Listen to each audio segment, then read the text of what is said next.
आप सभी का स्वागत करते हैं फिर से। आज एक नया टॉपिक लेके आ चुके हैं, बहुत ही interesting. My lovely YouTube family, दिल खुश हो जाता है यार जब आपके सामने हम ऐसी कोई चीज़ें लेके आते हैं और आप सबका प्यार इतना ज़्यादा हमें मिल रहा है। तो आज हम डिस्कस करेंगे लूडो कहाँ से आया। बहुत ही मज़ा आएगा, इतनी इंटरेस्टिंग टॉपिक है ना ये, और सभी का डिमांड है। आज लॉकडाउन के टाइम पे सब तो यही कर रहे हैं। आज हम देखेंगे कंटेंट में meaning, history and interesting facts. देखिए, अगर हमें चीज़, अगर जो जिस चीज़ को हम यूज़ करते इस्तेमाल करते हैं तो हमें वो चीज़ें आना चाहिए। चाहे आप एग्ज़ाम दे रहे हो या किसी भी चीज़ की तैयारी कर रहे हो, आप एक नॉर्मल से इंसान हो जिसे इन्फॉर्मेशन गैदर करना है, उन सब के लिए वीडियो बहुत ही यूज़फुल होने वाला है। सो लास्ट तक देखिएगा। ऐसे इन्फॉर्मेशन, आई बेट यू, आपको ऐसे ऐसे इन्फॉर्मेशन मिलेगी ना कि आप कल को अपने फ्रेंड या कोई भी रिलेटिव से या फैमिली मेम्बर जिनके साथ भी आप लूडो खेलोगे, डेफिनेटली वो आपसे इम्प्रेस हो जाएंगे। क्यों? क्योंकि आपसे उनसे एक कदम आगे हो। गेम तो आपको बहुत ही अच्छा खेलना आता है, नो डाउट। तो आज हम इसके बारे में पूरी पूरी हिस्ट्री और पूरी इसकी इंटरेस्टिंग फैक्ट्स देख लेंगे, ताकि अगले बार जब हम लूडो खेलें तो डेफिनेटली परफॉर्मेंस बढ़ी जानी है, आपकी बढ़ी जानी है। नाउ अब हम बात करेंगे इसके मीनिंग के बारे में। लूडो का मतलब होता है कि हम खेलें, आई प्ले। लूडो एक लैटिन वर्ड है जिसका मतलब होता है आई प्ले। आया ना मज़ा? इंटरेस्टिंग फैक्ट है ना। चलिए और आगे नेक्स्ट देखते हैं। अब दूसरे नंबर पे हम देखेंगे हिस्ट्री। इसकी हिस्ट्री क्या रही है, इतिहास तो इतना ज़बरदस्त रहा है इस गेम का कि इस दुनिया ने इसने पूरी दुनिया हिला दिया। जिस तरह अभी कोरोना ने पूरी दुनिया हिला रखा है, और इसको बचाने के लिए लूडो ही आया है रिकवरी में। आप देखिए, thousand and lakhs of family in India ludo ही खेलते रहते हैं, वो चाहे ऐप पर हो या अपने घर में बोर्ड पर हो, राइट। तो अभी हम बात करेंगे अगर इसके हिस्ट्री की, तो इसकी हिस्ट्री स्टार्टिंग होती है ऋग वेदास के टाइम पे। ऋग वेदा के 10 खंड में वहाँ पे ये चीज़ें बताई गई है, 10वें खंड में, कि एक लूडो के प्रकार का गेम था वहाँ पे। और विनय पिटका में, महात्मा बुद्ध की विनय पिटक पुस्तक में भी अष्टपद नाम का एक खेल था, जो कि लगभग अष्टपद नाम का ये खेल था जो कि लगभग लूडो के ही समान था। तो इसकी ट्रेसिंग आप देख सकते हैं, इसका जो इतिहास है, ये हिस्ट्री के कितने अंदर डीप तक ये गया हुआ है। हमने देखा ऋग्वेदा में है, ये 10वें खंड में भी कहीं ना कहीं इसका जिक्र है। लूडो के नाम से जिक्र नहीं है, चूंकि क्योंकि पुराना उस जमाने के नाम से है इसका नाम, और ये समय के साथ इवॉल्व होता आया है। आज हम इसे लूडो के नाम जानते हैं और देखेंगे इसके और कितने कितने नाम है। बहुत ही मजा आने वाला वीडियो में। आगे हम देखते जाएंगे कि कितने कितने इसके नाम हैं, और आज ये लूडो सच में कैसे बना, इसके बारे में जानेंगे। तो वेद में थे ये विनय पिटक, भगवान बुद्ध की एक बहुत ही पुरानी पुस्तक है, उसमें भी एक अष्टपद नाम का एक गेम होता था, उसको वो भी लगभग लूडो की तरह होता था।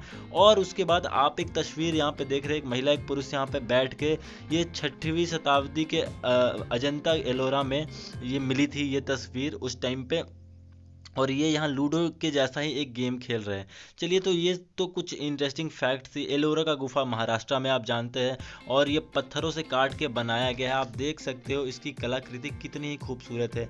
ये सारी मूर्तियाँ ना अलग से जोड़ नहीं रखी है, इन सारी मूर्तियों को पत्थर, ये पूरा एक चट्टान था, इसको काट के बनाया गया। और एक ये वर्ल्ड हेरिटेज साइट है यूनेस्को की। अगर आप एग्जाम्स की तैयारी कर रहे हैं तो आपको पता होनी चाहिए, एलोरा की गुफा बहुत बहुत बहुत ही इंपॉर्टेंट है। आप देख लो ना कितनी खूबसूरत पिक है। तो इस गुफा में भी 6वीं शताब्दी में एक पिक मिली, जिसमें एक महिला पुरुष को लूडो की तरह का गेम खेलता हुआ पाया गया। ठीक है, अब महिला पुरुष आप कहते हैं, ये भगवान शिव को डिपेक्ट की गई है यहाँ पे। तो ऐसे भी पिक एलोरा की गुफा में मिली। नाउ महाभारत के टाइम पे इस गेम को हम चौसर के नाम से जानते थे। चौसर खेलिया, द्रौपदी के बारे में आपने सुना होगा कि द्रौपदी को किस तरह से यूज़ किया गया था ऐसे गेम में। तो उस टाइम पे एक ऐसा ही गेम हुआ करता था जिसे हम चौसर के नाम से जानते थे। दोस्तों, ये बहुत ही इंटरेस्टिंग फैक्ट इसलिए क्योंकि हमारा पूरा इतिहास इससे जुड़ा हुआ है। एक बहुत बड़ा डिबेट है कि लूडो आखिर भारत का इवॉल्व किया हुआ गेम है या कहीं और से आया। तो मैं आपको एक बात क्लियर यहाँ बता देना चाहता हूँ कि लूडो चूंकि अपने अलग अलग समय के हिसाब से ये विकसित हुआ है, बट इसकी कहीं ना कहीं जड़ जो है, इसकी जो रूट है, वो इंडिया में ही पाई गई, और इसके तमाम सबूत हैं, हम आगे देखेंगे। चलिए, अभी तो हमने देखा कि कैसे ऋग्वेदा में ये चीज़ें पाई गई, कैसे एलोरा की गुफाओं में ये पाया गया कि वहाँ पे ऐसी तस्वीरें हैं। 6वीं शताब्दी, आप समझ सकते हो 6वीं शताब्दी के टाइम की ये फोटोज़ है, और महाभारत काल में भी ये चीज़ें देखी गई है। नाउ कुछ बहुत ही इंपॉर्टेंट नाम है, और लूडो ने सिर्फ भारत में ही नहीं, अगर आपको ऐसा लगता है ना कि आप और आपके मोहल्ले वाले ही सिर्फ लूडो खेलते हैं तो आप बहुत गलत हो। पूरी दुनिया में इस गेम को अलग अलग नाम से खिलाया जाता है, और ये बहुत ज़्यादा ही फेमस है, बहुत ज़्यादा ही फेमस है। तो हम देखेंगे अभी अलग अलग नाम आप देखिए। 1860 में ये इसको हम क्या कहते थे, इसको हम पचीसी कहते थे। इसको किसने कहा, जैक्स एंड सन ने इसको पचीसी कहा। कहाँ, इंग्लैंड में कहा। 1874 में इसे पारचेसी कहा गया। सिलचौर रजिस्टर्ड एक कंपनी है, सिलचौर एंड सॉरी राइटर एक रजिस्टर्ड कंपनी है यूएसए की, उसने इसको क्या कहा, पारचेसी कहा 1874 में। नाउ 1896 में इसे जाके लूडो कहा गया, और ये कहाँ, ये लंदन में कहा गया था। इस गेम को लूडो नाम दिया गया कब, 1896 में। एंड 1950 में ये गेम फाइनली भारत में आया। भारत में आया, लूडो बन के आया। लेकिन ये लूडो कैसे बना, वो भी भारत का ही देन है दोस्तों। आप देख सकते हो आपके स्क्रीन पे है the great Akbar. Great Akbar भी बहुत बड़े जो इस नाम से जाने जाते हैं कि वो लूडो खेलने के बहुत माहिर खिलाड़ी थे और बहुत ही इंटरेस्ट लेके ये गेम खेलते थे। आप यहाँ पे सामने एक तस्वीर देख सकते हैं, ये उनकी रानियां हैं जो कि अपने महल में यहाँ पे लूडो की तरह एक गेम खेलती हुई आप उनको यहाँ पे देख सकते हैं। ठीक है, तो अकबर खुद बहुत ही ज़्यादा एडिक्टेड थे लूडो से। तो अगर आपको कभी कोई डांटता है कि लूडो आप मत खेलो, तो आप इनका एग्जांपल तो डेफिनेटली दे सकते हैं अपने मम्मी पापा को कि नहीं अकबर खेलता था तो मम्मी। और डेफिनेटली इसलिए ना ये बहुत ही स्ट्रेटजिक गेम है। देखो, to be very on the serious note, ludo खेलना is not only time pass, ये एक बहुत स्ट्रेटजिक गेम है। इसमें बहुत प्लानिंग लगती है। एंड हाँ, प्रोबेबिलिटी के लिए तो बहुत ही माहिर है कि आपकी प्रोबेबिलिटी क्या आएगी, क्या आने वाला है। अच्छा, उस सिचुएशन के बारे में कभी सोचा है कि आपने बहुत अच्छा खेला, लोगों को मारते हुए आप आगे बढ़ते गए, अच्छे अच्छे नंबर्स लाके आप आगे बढ़ते गए, एंड फाइनली अपने फाइनल डेस्टिनेशन पे लास्ट में आप जाके रुक जाते हो और आपका एक नहीं आता। बहुत लोग उसको पूट कहते हैं, तो पूट नहीं आता। छक्का तो आपने बहुत लाया, ये छक्का आ गया, लेकिन लास्ट में वो एक नहीं आता और वो आप गेम हार जाते हो। और वहीं दूसरी जगह ऐसा भी होता है कि आपकी गोटियां तो पहले आपके घर में है, लेकिन अब बहुत देर से निकलते हो, लेकिन जब आप निकलते हो तो सबको मारते हो, बहुत तेज़ी से आप अपने उसको लाली कर लेते हो, कहते हो वो अपने घर में चले जाते हो। तो ये बहुत ही कुछ इंटरेस्टिंग सिचुएशंस होती है और ये सब प्रोबेबिलिटी का गेम होता है। और आज ये पता है आपको कि लूडो जो है ये पूरी दुनिया में इतने अच्छे तरीके से इस पर रिसर्च चल रही है, बड़े बड़े इंस्टीट्यूट में इसको पढ़ाया जा रहा है। तो लूडो तो डेफिनेटली, अगर कोई आपको कहे कि आप टाइम पास कर रहे हो तो नहीं, आपके लिए बहुत अच्छा न्यूज़ है। आप अच्छा ही काम कर रहे हो, आप जहाँ भी टाइम दे रहे हो, इससे आपका माइंड डेफिनेटली शार्प होना ही होना है। मेरी भी बहन है, वो दिन भर ही लूडो खेलती रहती है, तो उनको मैं ये वीडियो डेडिकेट करना चाहता हूँ। अगर वो कहीं देखेंगे तो प्लीज़ आप लाइक और कमेंट कर देना।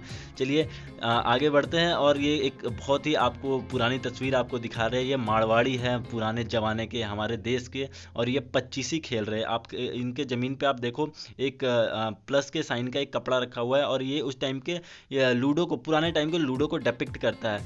नाउ यहाँ पे कुछ जाट जमींदार, हिंदूज और राजपूत, क्या ये एक्चुअली ये म्यूजियम से ली गई तस्वीर है। ये भी यहाँ पे इस तरह पच्चीसी की तरह का गेम खेलते हुए देखे जा रहे हैं। तो ये कुछ इंटरेस्टिंग फैक्ट्स हैं। नाउ अब हम बात करेंगे कि आखिर ये पच्चीसी, ये चौसर जो हम क्लेम कर रहे हैं, ये आखिर लूडो बना कैसे।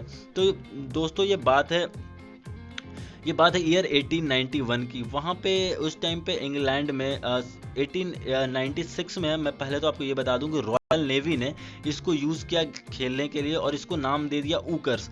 ऊकर्स का जो सिंपल डायग्राम है वो यहाँ पर है। आपने पच्चीसी देखा, पच्चीसी जो ज़मीन पे हुआ करता था, आप देखो प्लस यहाँ ज़मीन पे रखा हुआ है, प्लस के साइन का पच्चीसी। तो ये पच्चीसी बाद में इसको इस तरीके का जो आज हम खेलते हैं कि एक तरफ रेड होते हैं, एक तरफ ब्लू होती है, एक तरफ ग्रीन सी होती है एंड एक तरफ येलो सी होती है। तो इस तरीके से जो इसका जो पूरा फॉर्मेट बनाया गया, ये रॉयल नेवी ने इसको फर्स्ट टाइम पे यूज़ किया था 1896 में, एंड इसको नाम दिया था ऊकर्स, राइट। तो लेकिन उसके बाद जो ये उभर के आया अल्फ्रेड कॉलियर ने इसको पेटेंट के लिए दिया 1891 में, और इसका नाम रखा उसने रॉयल लूडो।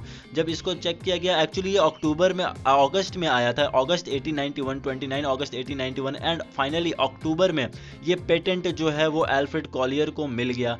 और ये इस पेटेंट का जो नंबर है वो है 14636। तो ये पेटेंट नंबर है जो कि 1891 में ये अल्फ्रेड कॉलियर के लिए वहाँ पे इनके नाम से इनको पेटेंट कर दिया गया। तो ये थे कुछ बहुत ही इंपॉर्टेंट हिस्ट्री की कहाँ से इवॉल्व हुआ। आई होप आपको बहुत मज़ा आया होगा ये जान के। नाउ अब और कुछ मज़ा आएगा आपको इंटरेस्टिंग फैक्ट्स इसके बारे में जान के। तो देखते हैं कि इसके कुछ इंटरेस्टिंग फैक्ट्स है क्या।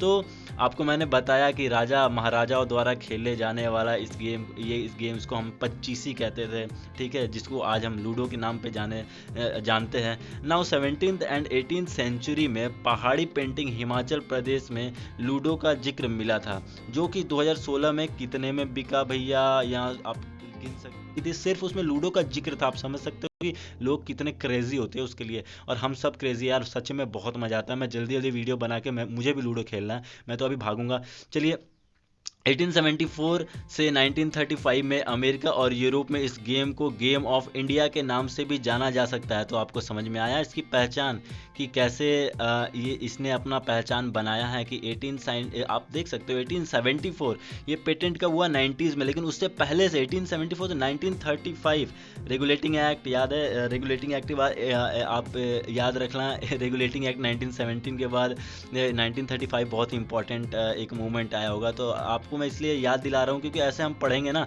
तो चीज़ें आपको याद रहेगी। तो 1935 में क्या हुआ था प्लीज़ आप बताना, ठीक है। गवर्नमेंट ऑफ इंडिया एक्ट आया था क्या, या ऐसा कुछ जो भी इंपॉर्टेंट है प्लीज़ आप बताना। तो 1874 से 1935 तक अमेरिका और यूरोप में इसे गेम ऑफ इंडिया के नाम से जाना जाता था। चलिए जाते जाते लास्ट में आपको एक बहुत ही अच्छी चीज़ बता जाते हैं। ये आप तस्वीर में देख रहे हो सम्राट Akbar, I am very sorry for that, सम्राट अकबर यहाँ बैठे हुए हैं और यहाँ पे चल रही है दरबार, और यहाँ पे वो लूडो खेल रहे हैं। लूडो जिसको वो पच्चीसी कहते हैं। फतेहपुर सिकरी का ये कोर्ट है, ये म्यूजियम से लाई गई पिक है। तो इसमें ये डिपिक्ट किया गया है कि कैसे वो इतने ज़्यादा एडिक्टेड थे और इतना ज़्यादा उनको पसंद था लूडो खेलना कि वो अपने कोर्ट में 16 यंग स्लेव्स को, है ना, अपने 16 यंग स्लेव्स को जो नॉन मुस्लिम्स होते थे उनको यहाँ पे वाइट एंड रेड अलग अलग आप देख सकते हैं ज़मीन के अंदर वो ऐसे बांट के यहाँ पे उनको खड़े करते थे, और जो चाल वो ऐसे अपने बोर्ड पे चलते थे वही चाल आदेश देते थे इनको चलने के लिए। और इस तरीके से वो लूडो का एक बृहद स्तर पे, आप कह सकते हैं मास स्केल पे, उसको एंजॉय करते थे अकबर। एंड उनके जितने भी कोर्ट थे, ये तो फतेहपुर सिकरी के उनके जितने भी कोर्ट थे वहाँ पे ऐसे ऐसे बड़े बड़े स्पेस बने हुए थे, ऐसे बड़े बड़े बॉक्सेस बने हुए थे, और वहाँ पे स्लेब्स होते थे जिनका यूज़ करके वो गेम्स खेलते थे। ये मूवमेंट बड़े स्केल में बड़े पत्थरों को द्वारा भी की जाती थी एंड ह्यूमंस को भी यूज़ करके किया जाता था। तो दोस्तों ये था कुछ इंटरेस्टिंग फैक्ट। आई होप आपको बहुत कुछ जानने को मिला होगा। Thank you for watching, be updated with India updated. ऐसे ही देखते रहिए, पढ़ते रहिए एंड बढ़ते रहिए। Thank you very much.